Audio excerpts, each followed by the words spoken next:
Good morning, student. We are doing history of 11th standard and we are doing the revision of question answer of second chapter writing and city life. First question, why do we say that it was natural fertility and high level of food production that were the cause of early urbanization? हम अक्सर ऐसे क्यों कहते हैं कि जो प्रारंभिक शहरीकरण हुआ उसके कारण नेचुरल फर्टिलिटी थी, ज़मीन की जो प्राकृतिक उपजाऊपन था और जो high level of food production था, मतलब ज़्यादा पैदावार हो रही थी, उन्हीं के कारण ही प्रारंभिक शहर, वैसे हम ऐसा क्यों कहते हैं? So let's see the answer. We often said that natural fertility and high level of food production are the cause of early urbanization because, हम ऐसा इसलिए कहते हैं क्योंकि फर्स्ट पॉइंट क्या है? Natural fertility encourages settle life and agriculture production. अगर किसी मिट्टी में नेचुरल प्राकृतिक उपजाऊपन है, मतलब मिट्टी किसी जगह की बहुत उपजाऊ है, तो वहाँ पर क्या है, लोग आकर बसेंगे और एग्रीकल्चर करेंगे, खेती बाड़ी करेंगे. सेकेंड पॉइंट क्या है? The fertility of soil was also help in beginning of new occupation. अगर अब मिट्टी उपजाऊ है, कोई ज़मीन उपजाऊ है, तो उससे क्या होगा कि न्यू ऑक्यूपेशन, नए कारोबार, नए काम धंधे भी शुरू होंगे, क्योंकि मिट्टी उपजाऊ होगी तो लोग वहाँ पर आकर रहेंगे, खेती बाड़ी करेंगे और खेती बाड़ी करने के साथ साथ कुछ और कारोबार भी करेंगे, तो इससे नई ऑक्यूपेशन भी का भी उदय होगा. It pav the way for animal husbandry. और इससे क्या होगा? अगर मिट्टी उपजाऊ है, फर्टिलिटी है, नेचुरल उसमें उपजाऊपन है, तो उससे क्या, एनिमल हस्बेंड्री क्या होता है? जब खेती के साथ साथ पशुओं को पाला जाता है तो उसे बोलते हैं एनिमल हस्बेंड्री. अब लोग खेती करेंगे ज़्यादा तो साथ साथ पशुओं को भी तो पालेंगे ना, तो फिर इससे क्या, एनिमल हस्बेंड्री होगी, पशुपालन का काम भी चलेगा. Now fourth point, flourishing trade and commerce is also another major factor for urbanization. अब और दूसरा फैक्टर क्या है अर्बनाइजेशन शहरीकरण के लिए? ट्रेड, व्यापार होना, व्यापार का समृद्ध होना, और कॉमर्स मतलब ये वाणिज्य क्षेत्र में तरक्की होना.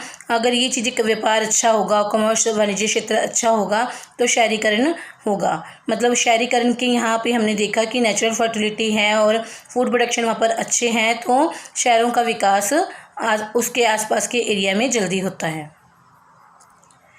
Now second question, which are of the following were necessary condition and which the cause of early urbanization and which would you say were the outcome of the growth of city. मतलब यहाँ पे कुछ conditions दे रखी है, इसमें बताना है कि कौन सी necessary condition थी urbanizations के लिए और कौन सी causes थे early urbanizations के, and outcome of growth of cities. मतलब ये सारी यहाँ पे स्टेटमेंट्स हमें दे रखी है, कुछ कंडीशन दे रखी है, हमने चूज़ करके इनके लेवल के अकॉर्डिंग यहाँ लिखना है. फर्स्ट क्या है? हाईली प्रोडक्टिव एग्रीकल्चर है, जैसे देन वाटर ट्रांसपोर्ट है, lack of metal and stone है, द डिवीज़न ऑफ लेबर है, द यूज़ ऑफ सील्स है, military power of kings and made labour compulsory. मतलब सारी कंडीशन हम चूज़ करते हैं. अब now following are the necessary condition for urbanization. शहरीकरण के लिए हमें कौन सी कंडीशन इसमें से ज़्यादा चाहिए, कौन सी कंडीशन स्थितियाँ होनी चाहिए जिससे कि शहरों का विकास होता है?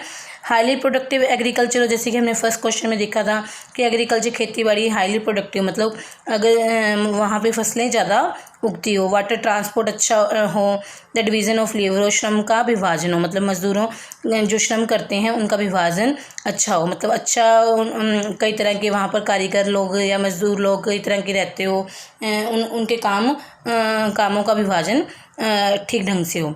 नाउ क्या, कोज ऑफ अर्ली अर्बनाइजेशन. अब कारण क्या थे अर्ली अर्बनाइजेशन, प्रारंभिक जब शहरीकरण हुआ तो उसके कारण क्या थे, वो हमने यहाँ से चूज़ करना है. Lack of metal and stone था, मतलब उस समय मेटल और स्टोन की कमी थी. द यूज़ ऑफ लोग सील्स का यूज़ करते थे. Military powers of king that made labour compulsory. और जो राजाओं की मिलिट्री पावर थी, सैनिक शक्ति थी, उन्होंने मजदूरी को कंपल्सरी बना दिया. इससे क्या हुआ? प्रारंभिक शहरीकरण हुआ. Outcome of growth of city.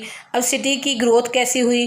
Growth कैसे होती है? Efficient transport system. अगर ट्रांसपोर्ट अच्छा है, आने जाने का यातायात के साधन अच्छे हैं, ट्रेड एंड सिस्टम डिवेल्प है, वहाँ पे व्यापार अच्छा है और वहाँ की सिस्टम काफ़ी डिवेल्प है, तो वहाँ पे सिटीज़ मतलब बड़े बड़े शहर वहाँ पर बसने लग जाते हैं. Third question, why were mobile animals herders not necessarily threat to town life. कहते जो मोबाइल एनिमल्स हर्डर से, एनिमल हर्डर क्या होता है, जो पशुओं को चराने वाले लोग होते हैं वो मोबाइल होते हैं। मतलब एक जगह वो टिकती तो है नहीं, क्योंकि जहाँ पर उनको पशुओं को चराने के लिए घास मिलेगी, चारा मिलेगा, वो वहीं पर जाएंगे। मतलब एक जगह से दूसरी जगह पर घूमते रहते हैं अपने पशुओं के चारे के लिए, तो उन्हें बोलते हैं मोबाइल एनिमल हर्डर। कहते ये जो शहरी लोगों के लिए थ्रेट मतलब खतरा क्यों नहीं थे, क्योंकि इनके पास बहुत जानवरों का झुंड होता था। अगर वो शहरों में जाता तो शहरों लोगों को खतरा हो सकता है, लेकिन क्यों नहीं खतरा होता था, तो देखिए the mobile animal herders were not necessarily a threat to town life because it was required to exchange ghee, metal, tools, grain etcetera. ये इसलिए खतरा नहीं थे शहरीकरण के, शहर के लोगों के लिए, क्योंकि वो ये मोबाइल एनिमल हर्डर जो थे, पशु चारक थे और जो शहरी लोग थे, आपस में घी, मेटल, टूल और ग्रेन्स इन चीज़ों का आदान प्रदान करते थे। मतलब आपस में इनका लेन देन था, इसलिए वो एक दूसरे के लिए खतरा नहीं थे। Okay student, it's enough for today. Have a nice day.